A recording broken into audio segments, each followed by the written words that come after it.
Hey everyone, welcome back to my channel. तो friends, आज की इस वीडियो में हम 44 हिप साइज़ के पैंट की कटिंग और स्टिचिंग बताने वाले हैं। पूरा डिटेल में हमने बताया है, तो वीडियो को आप एंड तक के वॉच कीजिएगा। इस पैंट को बनाने के लिए मैंने यहाँ पे 2 मीटर रेयॉन कॉटन फैब्रिक लिया हुआ है और इस फैब्रिक को हमने ना ये देखिए इस तरीके से 4 फोल्ड करके रख लिया है। और इसकी जो लेंथ बाई है वो टोटल 47 इंच है और 4 फोल्ड करने पे इसकी जो विड्थ है वो है 18 इंच। अब हम यहाँ पे पैंट की मेज़रमेंट करेंगे, तो हमारे पैंट की जो रेडी लेंथ है वो है 14 इंच और इसका हिप साइज़ है वो 44 है रेडी।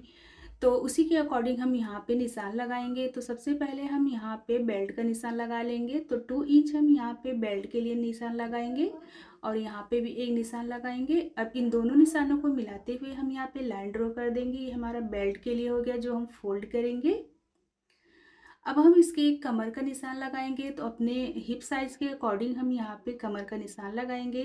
तो हिप जो है हमारा 44 है, उसे हम 4 से डिवाइड करेंगे तो वह आएगा 11 इंच और 11 इंच में हम 5 इंच लूजिंग ऐड करेंगे और यहाँ पे ये टोटल 16 हो जाएगा। 16 इंच पर हम यहाँ पे इसकी मार्किंग कर देंगे।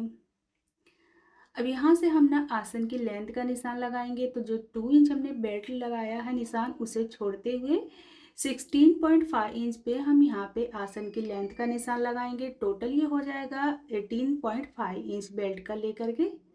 यहाँ से हमारा 1.5 इंच एक्स्ट्रा है, तो यहाँ से हम 1.5 इंच का ये एक्स्ट्रा निशान लगा देंगे और यहाँ से दोनों निशानों को मिलाते हुए सीधी लाइन ड्रॉ कर देंगे। अब यहाँ से ये देखिए इस तरीके से हम क्रोच का निशान बना लेंगे। अब यहाँ पे हमने अपने पैंट की लेंथ का निशान लगाना है। तो 2 इंच बेल्ट जो है ना, वहाँ से हम इसकी लेंथ का निशान लगाएंगे 14 इंच पे। यहाँ तक कि हमारा देखिए 14 इंच की लेंथ आएगी रेडी और यहाँ से हम लाइन ड्रॉ कर देंगे। और यहाँ से हम 4 इंच एक्स्ट्रा ले लेंगे जो हम बॉटम फोल्ड करेंगे, उसके लिए हमने यहाँ से मार्किंग करके यहाँ से सीधी लाइन ड्रॉ कर देंगे। अब हम यहाँ पे बॉटम की चौड़ाई का निशान लगाएंगे। तो बॉटम की चौड़ाई रहेगी हमारी 6.5 इंच। हाफ इंच यहाँ से हमारा देखिए ये स्टिच में जाएगा, तो वो 7 इंच हो जाएगा। यहाँ से हम 7 इंच पे मार्किंग कर लेंगे बॉटम की। प्लस हम उसमें 1.5 इंच मार्जिन ऐड करेंगे, टोटल ये 8.5 इंच हो जाएगा। अब यहाँ से हम इस स्केल से इस तरीके से निशान लगा लेंगे। इससे बहुत ही अच्छी शेप आती है पैंट की। आप चाहे तो इस आपके पास ये स्केल ना हो तो आप इंची टेप से भी तिरछे में निशान लगा सकते हैं। अब यहाँ पे देखिए हमने निशान लगा दिया है पैंट की। अब इसी मार्जिन के अकॉर्डिंग हम अपने पैंट की कटिंग कर लेंगे।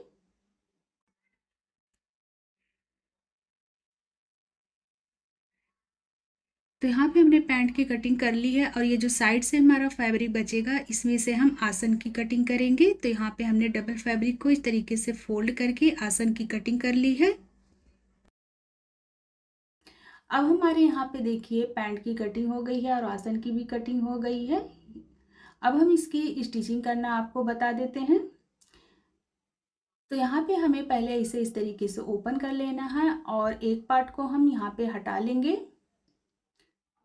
और ये देखिए दूसरे पार्ट का ये जो है ना रॉन्ग साइड है, तो रॉन्ग साइड से हमें सेंटर, ये जो हमारा सेंटर है यहाँ पे हम लाइन ड्रॉ कर देंगे। इसी से इसी लाइन पे हमें ना इसे स्टिचिंग करनी है। तो इस तरीके से रॉन्ग साइड में इसे हम फोल्ड करेंगे और सबसे पहले हम ना यहाँ पे हाफ इंच का मार्जिन लेते हुए इसे हम सेंटर में सिलाई लगा लेंगे।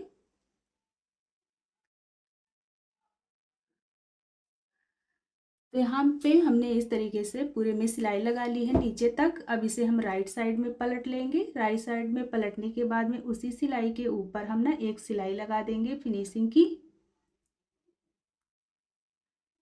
तो यहाँ पे देखिए हमने ऊपर से नीचे तक के सिलाई लगा दी है। ये देखिए इसी तरीके से हमें सिलाई लगा लेना है दोनों पे।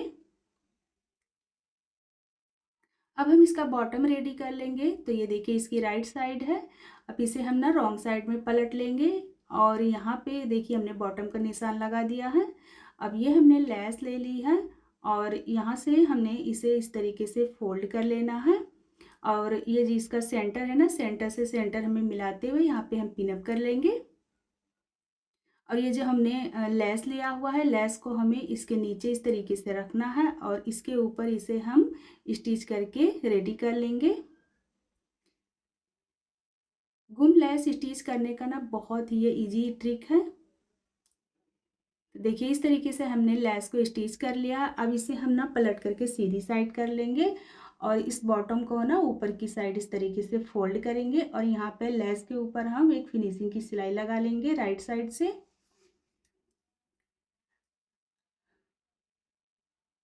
अब यहाँ पे हमने एक और लेस ले ली है और इस लेस को हमें ना यहाँ पे बॉटम के नीचे इस तरीके से बराबर से रखते हुए इसके ऊपर हम फिनिशिंग की सिलाई लगा लेंगे।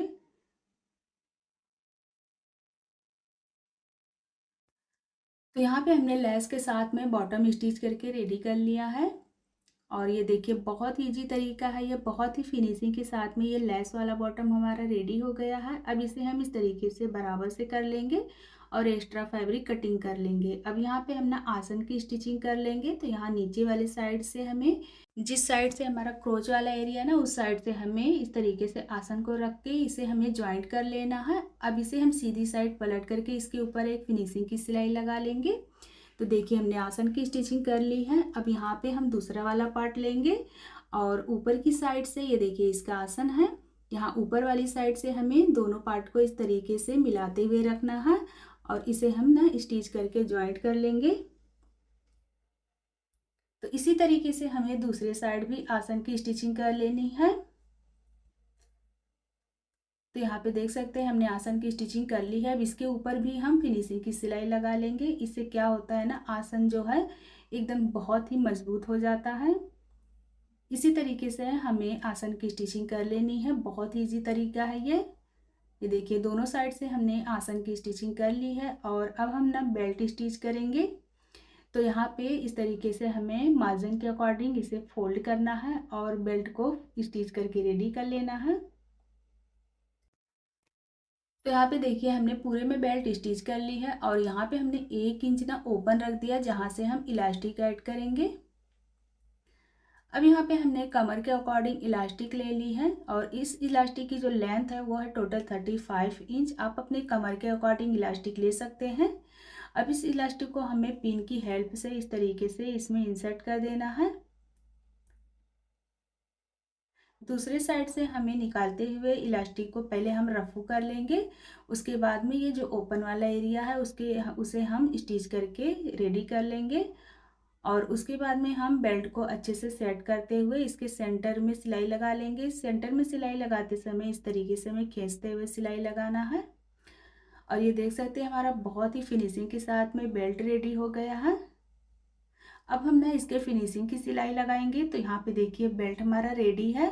अब यहाँ बॉटम से लेकर के यहाँ आसन से होते हुए दूसरे बॉटम तक के हमें 1.25 इंच का मार्जिन लेते हुए हम फिटिंग की सिलाई लगा लेंगे। तो यहाँ पे देख सकते हैं हमारे पैंट की कटिंग और स्टिचिंग पूरी हो गई है। इसका बॉटम भी देख सकते हैं आप कितना फिनिशिंग के साथ में रेडी हुआ है। आई होप फ्रेंड्स आपको ये वीडियो पसंद आई हो और अच्छे से समझ में आया हो। कोई भी डाउट हो तो आप मुझसे कमेंट में पूछ सकते हैं। तो फिर मिलते हैं एक नई वीडियो के साथ में, तब तक के अपना बहुत सारा ख्याल रखें। Bye bye.